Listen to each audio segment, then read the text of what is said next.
Okay, let's rock and roll. Welcome to the podcast, Natalie West, Clinical Psychotherapist and Specialist with Nutritional Psychology. So, thanks for coming on. Hey, thanks. Amazing to be here. No, it's good to have you. And I suppose what's brought us about being here today is the world of social media, which we were just discussing off air, the good and the bad, and we can revisit and get into that in a second. But, you know, it's one of the great things, I suppose, it enables these kind of introductions and connections through mutual acquaintance, and it doesn't take too long to kind of get a gauge on where somebody's message and head is at by looking at the I guess the mutuals. Yes. And there's some great mutuals in there.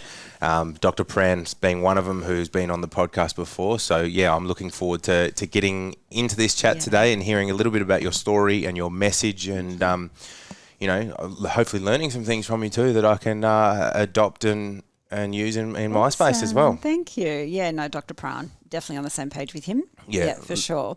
We need more and more doctors like that. And other ones we were just mentioning with, you know, Sean Baker, and who was it that you mentioned?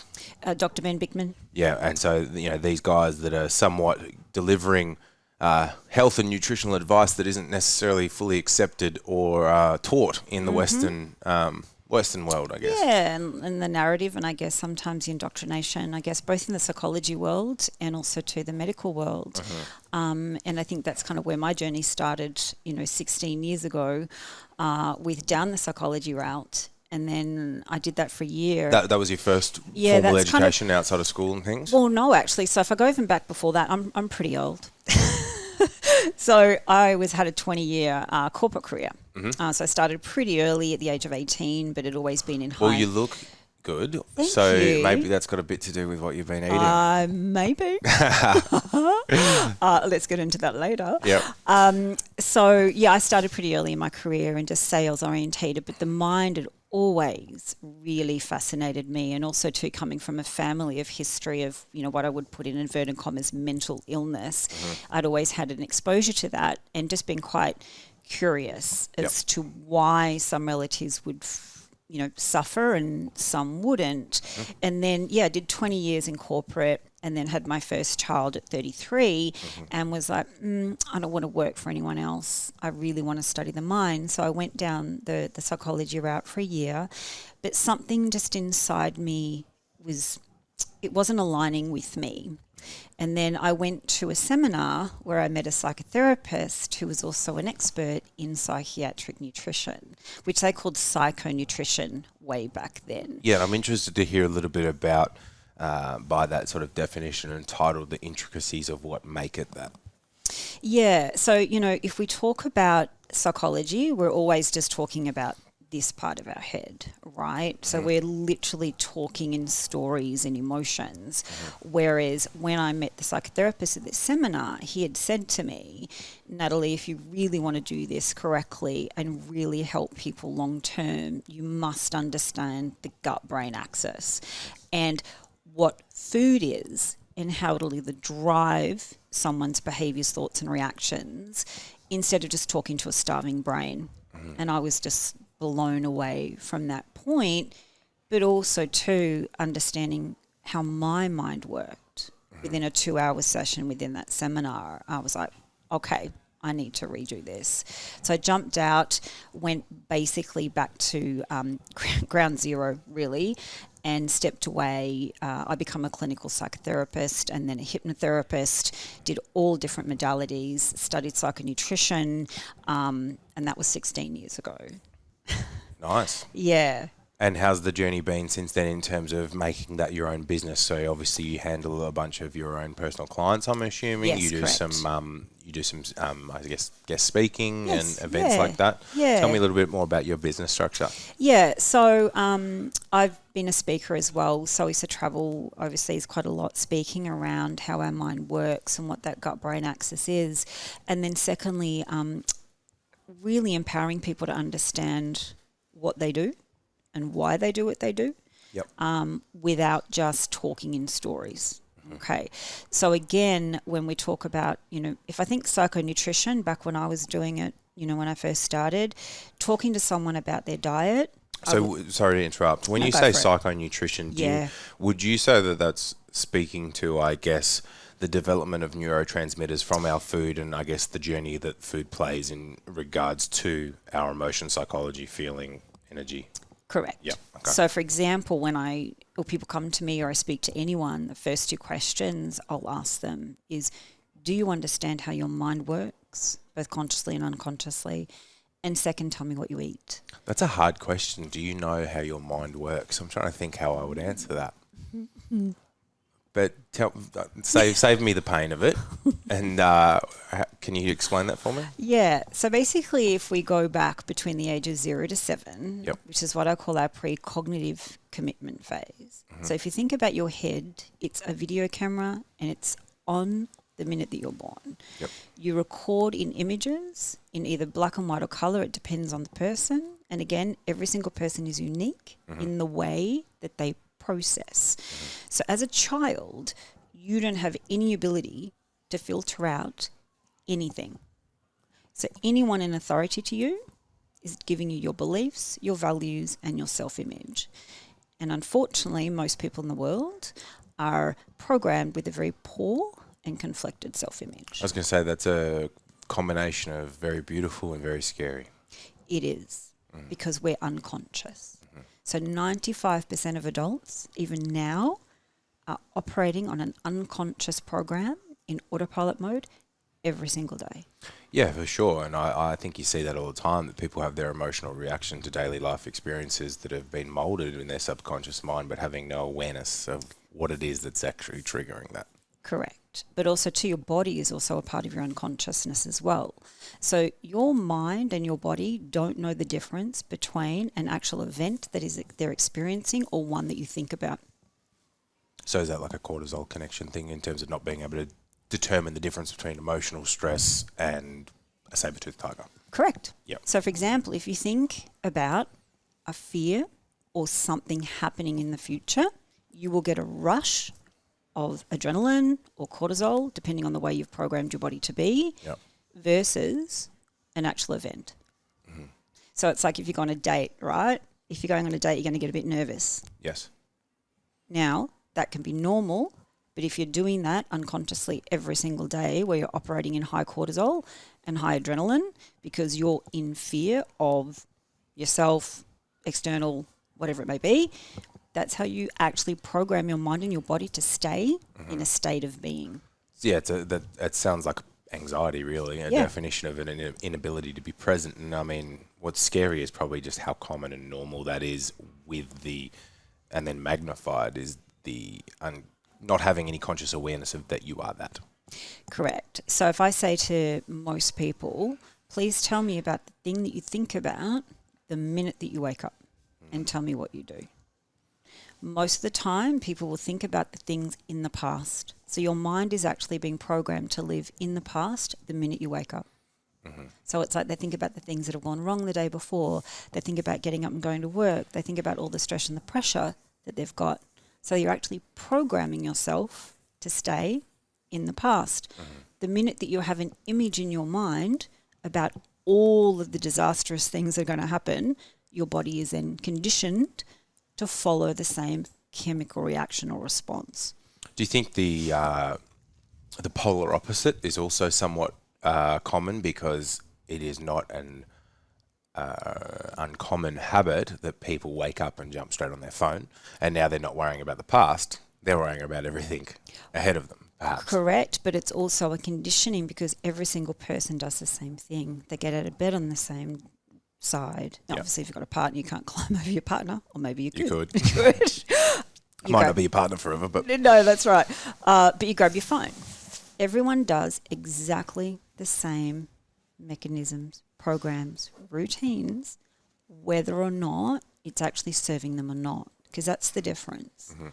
Until you actually break a gap between conscious awareness into the unconscious programs, and that's where the work is. It's stopping the automated response of the consistency, but it's familiar. Your mind loves familiarity, even if it's not good for you. Because the thing is, your body's like, oh, gosh, that feels really uncomfortable. There's some growth there, unfamiliarity. So what we're going to do is going to go, no, that's dangerous. So we're going to pull you back and we're going to condition you to stay where you've been for the last 20, 30 years. Joe Dispenza talks a lot about these kinds of processes, doesn't he? Yes, he does. He's fantastic. Yeah, love him. Yeah. So what was the second question there? We spoke about how the mind works, and the other one was... Tell me what you eat. Tell me what you eat. Yeah. So 16 years ago, I'd say that to people, and I'd get like I was an alien. How much honesty do you think you get from people in that question? Oh, I can tell whether they're being honest. Yeah, I know we can. But Where do eyes go? how common do you think it is that people actually don't tell the truth? Because in my experience, I feel like a lot of people feel a great difficulty to be honest about it because there's some level of consciousness, there's some shame. There is, and you know why that also goes back to that 0 to 7 cognitive phase, because that's where we learn our relationship with food. Yep. What treats are. You know, if you don't eat your dinner, you can't have your ice cream. If you fall over and cry, here's a lollipop. Stop crying. So food is also used as an emotional anchor with, instead of allowing someone to go through their emotions, and it's okay because that's how you learn the signals and the language of yourself versus fueling it with an external source, which is food. I'll always come from a space of this is about mental health. Bronze, move. Hello, mate. Move. I think I've got a new friend. You have a new friend. He's gorgeous. So we learn the behavioural structures of food versus fuel and what you're actually meant to eat as a human species, because that's what we are, right? And we've moved so far away from what real food is to create the correct amino acids, to create the neurotransmitters to make your brain work. When I speak to people, I'll always state this is a mental and physical health protocol. Most people will use food as a punishment to either get into a size 8 jeans, I've got an event. It's always external. Externally motivated, yeah. Which never, ever lasts because you're valuing external, again, things, events, but also people's thoughts, feelings and reactions about you, not what you actually need as a value for yourself and what food is actually for. Yep. For sure. Yeah.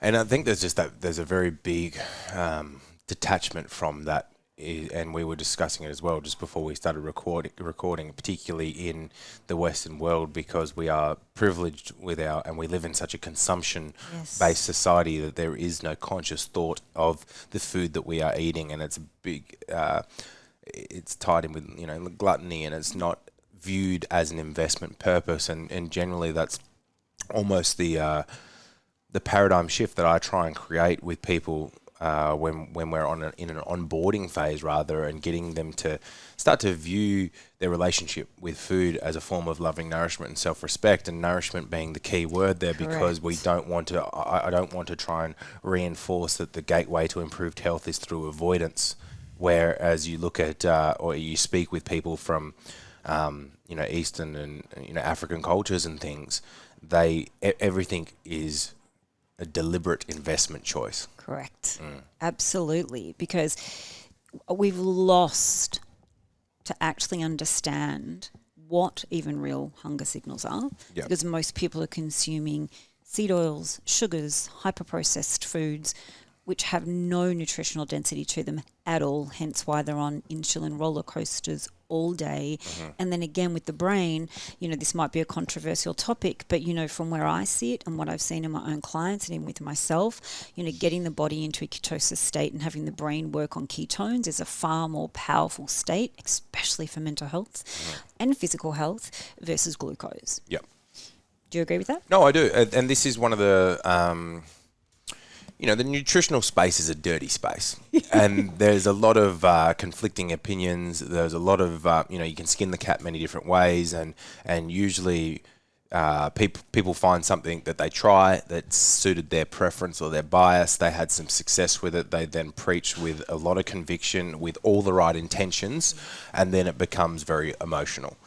But for the most part, people are just lacking context. Yes, everybody just like you said, it's externally motivated, so there's a very big incentive based on your composition, physical appearance. And yes, that ties into metabolic health. Yes. But yes, calories are going to be the driver for weight loss and weight gain, and provided protein is equated for, that combination of fats and carbs, depending on the calorie bank, is not going to be the be all and end all. But how does that person feel?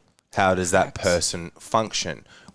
Are their athletic requirements? How's the integrity of their pancreas? Yes. And do they have good insulin sensitivity? Like, there is so many more factors. What is their genetic heritage? Because again, I've found that people that have, evolved closer to the equator can often have a higher carbohydrate tolerance as well. Whereas you look at Eskimos, for example, they've evolved on a 20% protein, 80% fat diet. So there's a lot of factors that need to be taken into due consideration that I feel just don't get discussed to suit the narrative of the person pushing that message. Correct. And I think another part of the food gut-brain axis, we're not talking about how to use food to heal mental health. And what that means for each individual person is quite unique. And again, exactly what you just said, it depends on the unique process of that person. But also too, the most primary thing that I see with most people is losing, I guess, what they believe is true in relation to what they have learnt. And then once they start to let go of that narrative and then go, okay, well, I've done this for 20 years and that balance or that moderation's not working for me because I still have high states of body anxiety or depression or whatever it may be for them, moving into being open to go, okay, well, maybe I do need to have a high protein, high fat, zero carb, low carb. Again, depends on the person. But once the body starts to shift, that is when the brain starts to kick in to go, oh, actually, hold on. I've been doing it the other way around.